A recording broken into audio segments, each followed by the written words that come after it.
Ayan po, meron tayong dumating na parcel. Ito po siya, i-open po natin. Ito po yung parcel po natin. Buksan natin ha. Ayan. Ayan, mukhang ito yung bestseller na naman na payong. Yung gunting. Ayan, mukhang payong na naman to, yung bestseller na payong.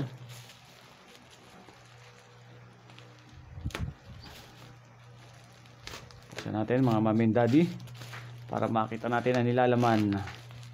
Pero sa palagay ko payong to. Payong na in-order ni Mrs. Ayan, tingnan po natin mabuti. Parang payong nga kasi parang pahaba eh. Ito ata yung payong na automatic.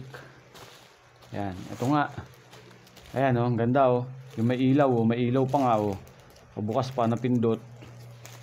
Nakabalot siya. Meron siyang lagayan din. Tapos ito yung ito yung ilaw niya, may ilaw pa oh. Napindot. Ayun, nag-off na. Ayan, ops, mamadali tayong buksan. Ayan. Ito ilaw niya po, ilaw. Ito yung switch oh. Tapos naiikot mo yan, naiikot. Kung gusto mong itapat sa baba, ayan, gaganyan mo siya. Ito na siya oh. Naka 90 degree na. Tapos ilaw niya. Tapos check natin. Check natin kung mag-o-open. Ayan, nakatuwid na ulit. Check natin kung mag-o-open. Kasi ito ay automatic eh, oh. Automatic para makita natin. Pakita natin sa camera. Ayan. Ito, pipindutin ko yan dito. Ito, pipindutin ko. Pak. Ayun, okay, alright. Ayan oh. Makita nyo. Tapos, pipindutin ko ulit para mag-close. Ayan, pipindutin ko ulit para mag-close. Ayun, okay. Quality. Ayan, pakicheck nyo lang po sa aking yellow basket mga mami, itong payong na to. Talaga naman sulit na sulit yan. Okay, quality. Magkano lang to? Parang 167 pesos lang po na nabili ni Mrs. Ayan po. Ito siya oh. May ilaw pa siya.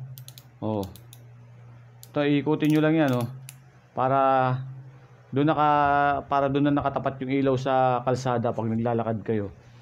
Automatic po siya, open close automatic po. Ayan.